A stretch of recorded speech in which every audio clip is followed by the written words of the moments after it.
உங்கள் அத்தனை பிரச்சனைகள் மத்தியிலும் அந்த பிரச்சனைகளின் நடுவே இயேசு என்ன செய்து கொண்டு இருக்கிறார் என்று பார்க்க ஆரம்பித்து விட்டால் நீங்கள் விசுவாசத்தில் செயல்பட ஆரம்பித்து விட்டீர்கள்.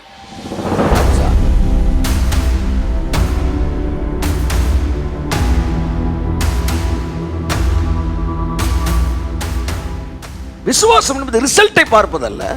விசுவாசம் என்பது ரிசல்ட்டை பார்ப்பதல்ல. விசுவாசம் என்பது சூழ்நிலையை பார்ப்பதல்ல. விசுவாசம் என்பது பிசாசையும் பார்ப்பதல்ல. விசுவாசம் என்பது இயேசுவை பார்ப்பது.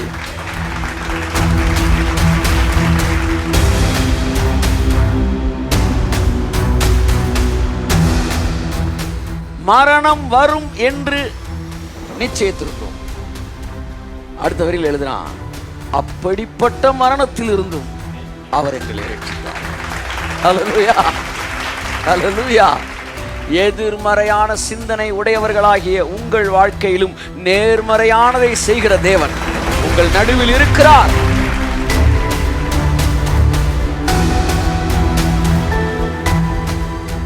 சோ நாம் தொடர்ந்து விசுவாசம் என்கிற தலைப்பிலே நாம் தொடர்ந்து தியானித்துக் கொண்டு வருகிறோம். போன வாரத்திலிருந்து என்ன பார்த்தோம்னா, God and faith, the role of God in my faith. என்னுடைய விசுவாசத்தில் தேவனுடைய பங்கு என்ன? விசுவாசமும் தேவனும் எல்லாம் சொல்லுங்க. ஆமென். விசுவாசத்தை பற்றி தொடர்ந்து நாம் தியானித்துக் கொண்டு வருகிறோம். பல விஷயங்களை கடந்த வாரங்களில் நம்ம பார்த்தோம். விசுவாசம்னா என்ன, பை ஃபெய்த்னா என்ன, த்ரூ ஃபெய்த்னா என்ன, விசுவாசம் என்றால் தனக்குள்ளே ஒன்றை சொல்லிக்கொள்வது, அந்த ஸ்திரீ தனக்குள்ளே ஒன்றை சொல்லிக்கொண்டால், இப்படி பல விஷயங்களை விசுவாசத்தை பற்றி பார்த்தோம். அதில் ஒரு பகுதி தேவனும் விசுவாசமும். ஏன் தேவனை உள்ளே கொண்டு வரோம்னா, விசுவாசத்துடைய மையப்பொருளே தேவன் தான். விசுவாசத்தை குறித்து அதிகமாய் பேசுகிறவர்கள் பல நேரங்களில் தேவனை மறந்து விடுகிறார்கள். ஆனால் விசுவாசமே எதை நோக்கி போகிறதா? தேவனை நோக்கி ஓடுறது தான் விசுவாசமே. விசுவாசம்னா என்ன சொல்லுங்க? வாசிப்போம். எபிரேயர் 12:1 வாசிப்போம். ஆகையால் மேகம் போன்ற இத்தனை திரளான சாட்சிகள் நம்மை சூழ்ந்து கொண்டிருக்க பாரமான யாவற்றையும் நம்மை சுற்றி நெருங்கி நிற்கிற பாவத்தையும் தள்ளிவிட்டு விசுவாசத்தை துவக்குகிறவரும் முடிக்கிறவருமாய் இருக்கிற, நன்றாக கவனியுங்கள், முக்கியமான இடத்திற்கு வருகிறோம். முடிக்கிறவருமாய் இருக்கிற இயேசுவை நோக்கி நமக்கு நியமித்திருக்கிற ஓட்டத்தில் பொறுமையோட ஓடக்கடவோம். What is faith? விசுவாசம் என்பது இயேசுவை நோக்கி ஓடுவதே விசுவாசம். ஆமென் சொல்லுங்க. விசுவாசம் என்பது விசுவாசத்தை நோக்கி ஓடுவதல்ல. கையத்தட்டு. விசுவாசம் என்பது விசுவாசத்தை நோக்கி ஓடுவதல்ல. யாரை நோக்கி ஓடுவது? இயேசுவை நோக்கி ஓடுவது. அப்ப பைபிள் சொல்லுது, இன்னைக்கு என்னன்னா எந்த அளவு இயேசுவை நோக்கி ஓடிக்கொண்டே இருக்கிறீர்களோ அந்த அளவு விசுவாசத்திலே நீங்கள் பெருகி கொண்டே இருப்பீர்கள். விசுவாசம் என்றால் இயேசுவை நோக்குவது. எல்லாம் சொல்லுங்க. ஏன்னா உங்க விசுவாசத்தோட லைஃப் லைனே இயேசுவின் குணம், இயேசுவை குறித்த அறிவு. யாருக்கு விசுவாசம் கூட இருக்கும்? யாருக்கு அவரை பற்றி அறிவு கூடையோ அவர்களுக்கு அவரை பற்றிய விசுவாசம் கூட இருக்கும். Your faith is connected with your knowledge about your God.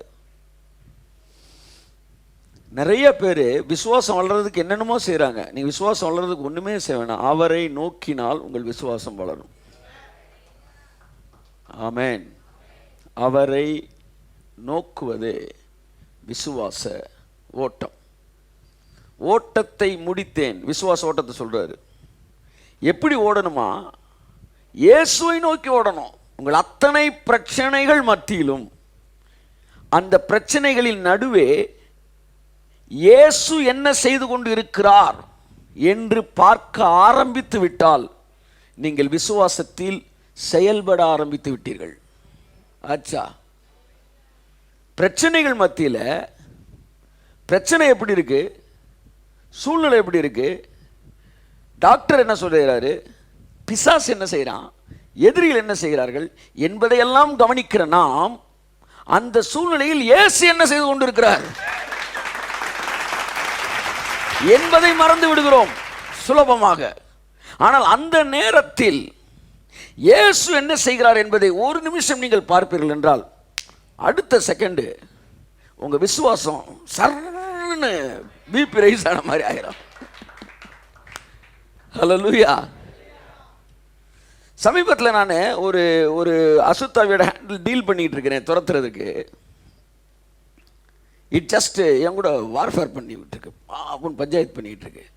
அப்போ நான் ஏசு நாமத்தில் போறியா இல்லையான்னு பேசிக்கிட்டு இருக்கிற நேரம் டக்குன்னு ஒரு விஷயம், அந்த எந்த நபருக்கு நான் ஜெபிக்கிறோம் அந்த நபர் தலைமாட்டில் ஏசுனாரு, அந்த ஆளுடைய தலையை தடவி கொடுத்துட்டு நிற்கிறாரு, உட்காந்துருக்காரு. அதை பார்த்தவொடனே தலைவரே இங்கே தான்டா இருக்கிறாரு. ஒரு செகண்டு அவரை பார்த்துட்டு இப்படி திரும்பினேன் பாருங்க. அவரை பார்த்த உடனே எனக்கு எப்படி தோணுச்சுன்னா, உங்கள் பஞ்சாயத்தில் நான் ஒருத்தன் உட்காந்துருக்கதை நீங்கள் கவனிக்கவே இல்லையடா அப்படின்ன மாதிரி இருந்துச்சு. பார்த்த மறுநிமிடம் என்னுடைய விசுவாச அளவு இந்த பிளட்டில் வந்து பிளேட்ஸ் இது கூடுதுன்றாங்களே அந்த மாதிரி சல்லுன்னு ஏறிடுச்சுன்னு எப்படி தெரியுதுன்னா, அதை பார்த்துட்டு நான் திரும்பினோன்னு இது ஓடுது, அலறி வெளியேறுது. அப்போ வாட் இஸ் ஃபெய்த்? ஆவியானவர் சொல்ற இயேசுவை பார்ப்பதே விசுவாசம். விசுவாசம் என்பது ரிசல்ட்டை பார்ப்பதல்ல, விசுவாசம் என்பது ரிசல்ட்டை பார்ப்பதல்ல, விசுவாசம் என்பது சூழ்நிலையை பார்ப்பதல்ல, விசுவாசம் என்பது பிசாசையும் பார்ப்பதல்ல, விசுவாசம் என்பது இயேசுவை பார்ப்பது. The more you see God's move in your situation, the more you will move in faith. எவ்வளவு அதிகமாக தேவன் என்ன செய்கிறார் என்பதை நீங்கள் பார்க்கிறீர்களோ அவ்வளவு அதிகமாக விசுவாசத்தில் தைரியமாய் செயல்பட ஆரம்பிப்பீர்கள். உங்கள் அத்தனை சூழ்நிலைகள் மத்தியிலும் இயேசு கிறிஸ்து என்ன செய்து கொண்டிருக்கிறார் என்பதை இந்த இரவு வேளையில் பாருங்கள். கர்த்தர் உங்களை சுகப்படுத்த வல்லமையுள்ளவராய் இருக்கிறார். ஆமென், ஆமென். தேவன் என்ன செய்து கொண்டிருக்கிறார் அந்த இடத்துல?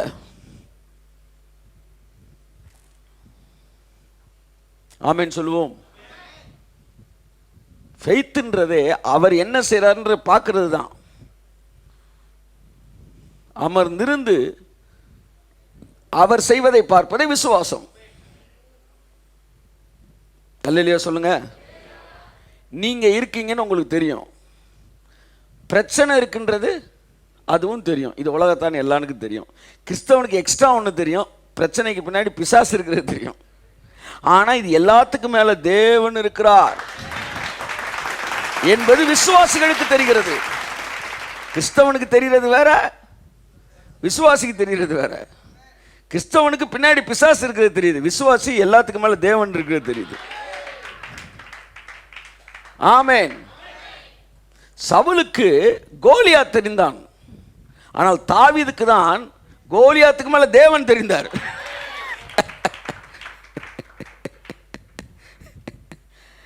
கோலியாத்துக்கு முன்னாடி தேவன் நின்னாரு. இவன் கோலியாத்தை பார்க்கல, சவுல் கோலியாத்தை பார்த்தான். தாவீதோ கோலியாத்துக்கு பின்பாக தேவனை பார்த்தான்.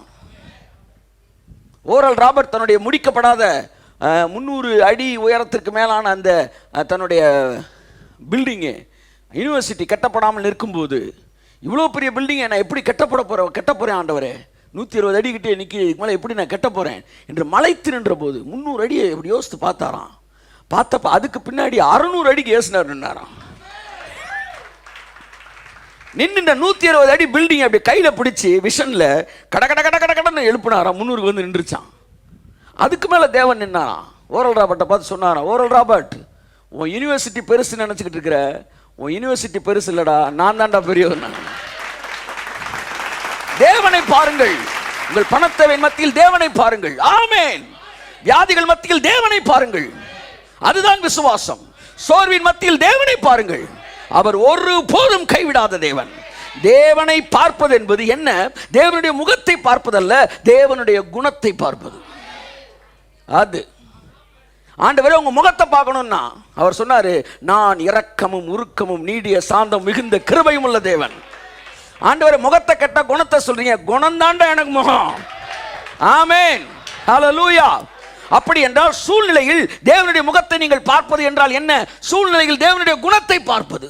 என்னை அழைத்தவர் உண்மையுள்ளவர், என்னை தொடுகிறவன் அவர் கண்ணின் மணியை தொடுகிறான் என்கிற அவருடைய குணத்தை நீங்கள் பார்க்கும்போது தேவனுடைய முகத்தை நீங்கள் பார்க்கிறீர்கள். அவருடைய முகத்தை நீங்கள் பார்க்கும்போது உங்கள் விசுவாச அளவு உச்சத்தில் இருக்கிறது. அதனால தான் எல்லாரும் கோலியாத்தை பார்த்தப்ப தாவீது மட்டும் தேவனை பார்த்தான். பின்னாடி தேவன் நின்னாரு. நீ அட்ரா கல்லன்னாரு. ஆண்டவர் இந்த கல்லை வச்சா அது டம்மிடா, இப்ப நான் போட போறேன் பாரு, அதான் ரம்மி. ஆமென். எரிஞ்சான், நெத்தில விழுந்துச்சு அடி. கராத்தே மாஸ்டர்கிட்ட கேட்டேன், பஞ்சு மூஞ்சில் விழுந்தா ஒருத்தன் எப்படி விழணும்னு கேட்டேன். வயிற்றுல விழுந்தா முன்னாடி விழுவான், மூஞ்சில் அடிச்சா பின்னாடி தான் விழுவான். ஆனா மூஞ்சில் அடிச்சப்ப இவன் முன்னாடி விழுந்தான். ஏன்னா மூஞ்சில் விழுந்த அடி டம்மி, பிடரில விழுந்த அடி ரம்மி. தாவீது கோலியாத்தை பார்க்கலும் பெரிய தேவனை பார்த்தான். இதைத்தான் இங்கே எபிரேய ஆக்கியவன் சொல்லுகிறான், விசுவாசத்தை துவக்குகிறவரும் முடிக்கிறவருமாகிய இயேசுவை நோக்கி ஓடு. விசுவாசம் என்பது விசுவாசத்தை நோக்கி ஓடுவதல்ல, இயேசுவை நோக்கி ஓடுவது. இயேசு இயேசு இயேசுனா அங்க விசுவாசம், அது விசுவாசம். ஆமென். The more you talk about Jesus, the more you enjoy, the more you move in faith. அதான் கரெக்ட். விசுவாசத்தை பற்றி பேசுவதற்கு, விசுவாசத்தில் வளருவதற்கு நீங்கள் விசுவாசத்தின் காரணராகிய, அதை துவக்குகிறவரும் அதை முடிக்கிறவருமாகிய இயேசுவை நோக்கி நீங்கள் பார்க்கும்போது உங்கள் விசுவாச ஓட்டத்தில் ஓட ஆரம்பிக்கிறீர்கள். ஆமென், ஹல்லேலூயா. அதைத்தான் நம்ம இந்த ஃபெய்த் என்ற டாபிக்ல காட் அண்ட் ஃபெய்த் அப்படின்னு பார்க்கணும். தேவனும் விசுவாசம். அப்ப தேவன் ஒரு 7 வேலைகளை என் விசுவாசத்தில் செய்கிறார். போன வாரம் 5 சொன்னா என்னன்னா, he is the reason of my faith, he is the author of my faith, he is the helper of my faith, he is the promoter of my faith, he is the surpasser of my faith. இப்படி 7 விஷயங்களை தேவன் செய்கிறார். he is the alpha of my faith, he is the omega of my faith. அவரே விசுவாசத்தை துவக்குகிறவர். அப்படின்னா என்ன அர்த்தம்? நீங்க விசுவாசத்துக்கு ஒண்ணுமே செய்யாம இருப்பீங்க, அவர் வந்து தொடங்குவார். உங்களை ஹீலிங் ஊழியத்துக்கு அழைச்சிருக்காருன்னா விசுவாசமே இல்லாம ஒருத்தனை ஜெபிப்பீங்க, அவன் சோமாயிருவான். அங்கிருந்து தொடங்குது உங்க ஹீலிங் மினிஸ்ட்ரி. அவர் தான் துவங்குவார், அவரே துவங்குவார். முதல் காணிக்கை நான் 100 ரூபாய் போட்ட போது எனக்கு திடீர்னு எதிர்பாராம ஒரு பெரிய அமௌண்ட் வந்துச்சு பாருங்க, அங்க தொடங்குச்சு என் ப்ராஸ்பெரிட்டி ஃபெய்த். இன்றைக்கு லட்சங்களை போடுவதற்கு தைரியம் வந்ததற்கு காரணம் அந்த விசுவாசத்தை துவக்கினவர். He only starts the faith. அந்த வசனத்தை நாம் வாசிப்போம். பிலிப்பியர் 1ஆம் அதிகாரம், உங்களில் நற்கிரியையை வாசிப்போம். நிறைய இன்னைக்கு பேச வேண்டியிருக்கு. உங்களில் நற்கிரியையை தொடங்கினவர், உங்களில் நற்கிரியையை தொடங்கினவர், கிரியையை துவங்கினவர். எல்லாம் சொல்லுங்க, தொடங்கினவர். ஆமென் சொல்லுங்க, சத்தமா சொல்லுங்களேன், தொடங்கினவர். நான் நற்கிரியைன்னு சொல்லுவேன், நீங்க தொடங்கினவர்னு சொல்லணும். சொல்லுங்க, நற்கிரியையை. அப்ப தொடங்குகிறவர் யார்? தேவனே துவங்குகிறவர். ஏனென்றால் இந்த உலகத்தின் எல்லாவற்றுக்கும் அவரே துவக்கமாக இருக்கிறார். அன்பா அவர் தான் துவங்குவார், பரிசுத்தமா அவர் தான் துவங்குவார், வல்லமையா அவர் தான் துவங்குவார், விசுவாசமா அவர் தான் துவங்குவார், கீழ்ப்படிதல் அதுவும் அவர் தான் துவங்குவார். நீ துவங்குவதற்கு நீ அல்பா அல்ல, அதை துவங்குவதற்கு அவரே அல்பாவா இருக்கிறார். உங்க வாழ்க்கை இன்னைக்கு எதில் எந்த ஃபெய்த்லாம் நீங்க வளர்ந்துகிட்டு இருக்கீங்களோ அதெல்லாம் அவர் தான் உங்கள்ட்ட தொடங்கி விட்டது. போன வாரம் பார்த்தோம், அவன் பாட்டுக்கு தேமேன்னு உட்காந்து வலைய என்ன செஞ்சுக்கிட்டு இருந்தான், அலசி பழுது பார்த்துக்கிட்டு உட்காந்துக்கிட்டு இருக்கான், அலசி அதை சரி பண்ணிக்கிட்டு இருக்கிறான், ஃபெயிலியர் ஆகி உட்காந்துருக்கான். ஏசு கிறிஸ்து பிரசங்கம் பண்றாரு, அந்த பிரசங்கத்தில் அவன் அசையவே இல்லை. அப்போ அவனை கூப்பிட்டு கர்த்தர் சொல்றாரு, ஆழத்தில் போய் வலைய போடுப்பா. அவன் சொல்கிறேன், ஐயா நேற்று நாங்கள் கரையிலையா போட்டோம், நேற்றும் ஆழத்துலாம் போட்டோம் அப்படின்றான். இல்லை நீ போய் போடுன்னு. ஐயா முழுவதும் பிரயாசப்பட்டோம், ஏன் நைட்டு பிரயாசப்பட்டோம்னா மீன்லாம் நைட்டு தான் வரும், நீங்கள் காலையில் நேரத்தில் போட சொல்கிறீங்க, இது ஒத்து வராது அப்படின்றான். நீ போடியான்றாரு. சரி வலைகளை போட சொல்கிறீங்க, பெரிய மனுஷன் சொல்கிறக்காண்டி செய்கிறேன், அதுக்காண்டி வலைகளை போட முடியாது, வலையை போடுறேன்னு வலையை போட்டான். வலை கிளியத்தக்கதாய் மீன் எடுத்தான். அப்போ தான் அவன் பார்க்குறான், சே இவர் தான்டா கர்த்தர், இவர் நினச்சா வாழ்க்கையில் எதையும் செய்ய முடியும் என்று அன்றைக்கு சொல்கிறான். நேற்று தான் பாஸ்டர்ஸ் மீட்டில் பேசினேன். என்னென்னா அவ்வளவு நேரம் பிரசங்கம் பண்ணி அவனை பாவின்னு உணர வைக்கவே முடியல அவரால். சிலர் சொல்கிறான், ஆசீர்வாதத்தை பேசிக்கிட்டே இருந்தா மக்கள் எப்படி பாவி என்று உணர்வார்கள். இந்த பாருங்க, இவனை பாவின்னு உணர வைக்கிறதுக்கு பாவியே நான் சொன்னாரு, அள்ளி கொடுத்தாரு. அவன் சொன்ன, ஐயா நான் பாவியான்ட்டான். மக்களை பாவி என்று நீங்கள் உணர வைப்பதற்கு நீங்கள் அவனை கண்டிக்கக்கூடிய செய்தியை கொடுக்க வேண்டும் என்கிற அர்த்தம் இல்லை. அது நீ உன் குருவி மூலையில நீ பேசுறது. அவனை கண்டிச்சு பேசினா பாவின்னு உணர்ந்துருவான். போடாடேன்னு தட்டி விட்டு போறவன் கொல்ல பேர் இருக்கிறான். வெளியில போய் தம்ம பத்த வைக்கிறவன்லாம் இருக்கிறான். நீயாத்தான் வீரப்பா மாதிரி உருட்டி மிரட்டி பேசுகிற, அவன் உன்னை கண்டுகிட்ட மாதிரியே இல்லை. கடிந்து கொள்ளுகிற செய்தினால் தான் ஒருவன் உணர்த்தப்படுவான் என்கிற எண்ணம் தவறானது. இங்கே ஆசீர்வாத செய்தியில் ஒருவன் திருத்தப்பட்டான். ஆசீர்வாதத்தான் கொடுத்தாரு, அவன் ஐயா பாவியான்ட்டான். நீங்க எழுப்புதல் பிரசங்கில வந்து பாவின்னு உணர்வான்றீங்க, அவன் சாம்பி செலுத்துற மெசேஜில் பாவின்னு உணர்ந்துட்டான்.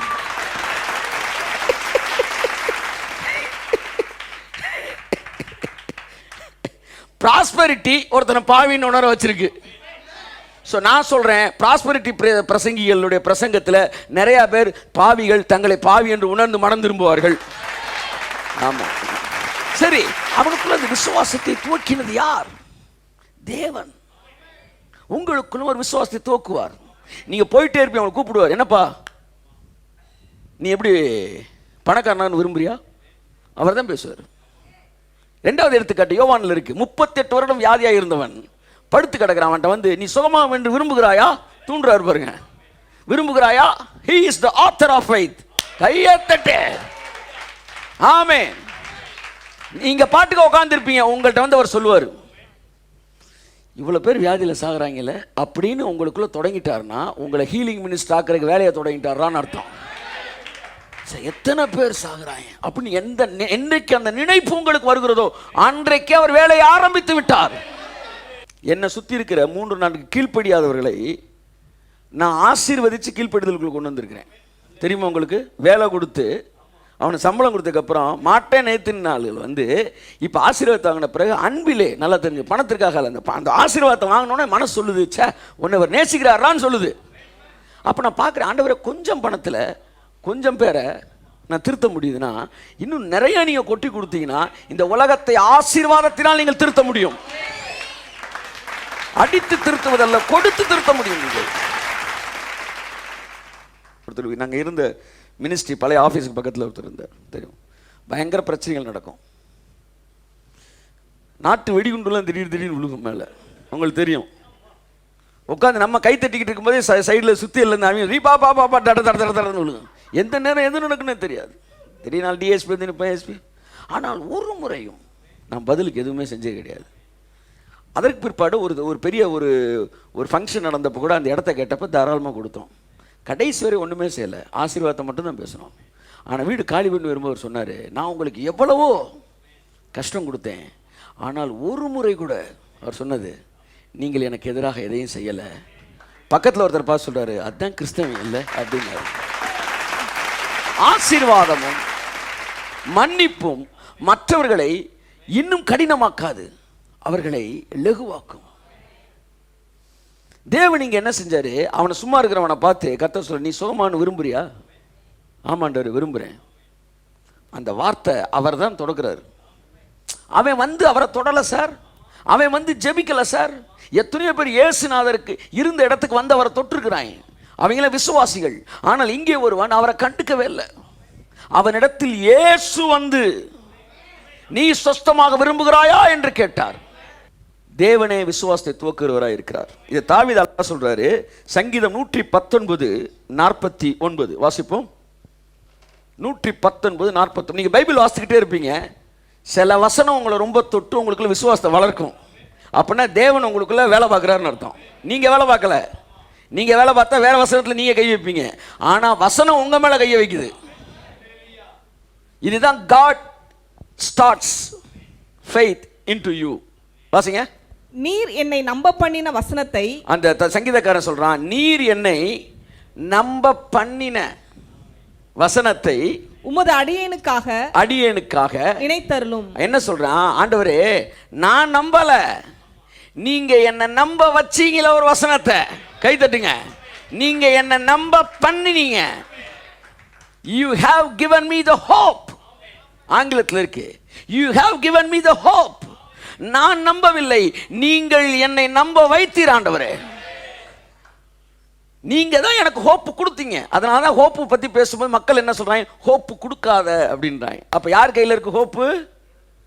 எடுக்கிறவன் கையில் இல்லை, கொடுக்கிறவன் கையில் இருக்கு.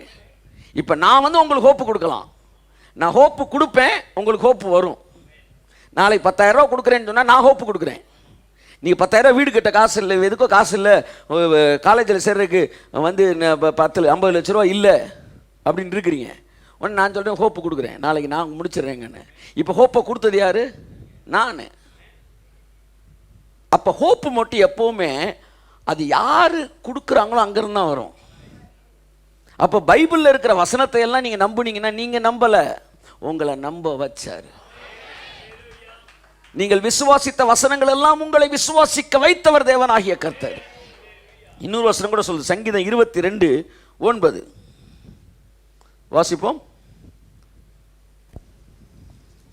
நீரே என்னை கர்ப்பத்திலிருந்து எடுத்தவர், என் தாயின் முளைப்பாலை நான் உண்ணுகையில் என்னை உம்முடைய பேரில் நம்பிக்கையாய் இருக்க பண்ணினீர். என் ஹோப்பை ஸ்டார்ட் பண்ணது நீங்க, என் விசுவாசத்தை ஸ்டார்ட் பண்றது நீங்க. எல்லாம் தெரிஞ்சுக்கங்க, நம்பிக்கையையும் அவர் தான் துவக்குறாரு, விசுவாசத்தையும் அவர் தான் துவக்குறாரு. ஏனென்றால் அவருக்கு பேர் அல்ஃபா. கையை தட்டுங்க. ஆமென். அல்ஃபா.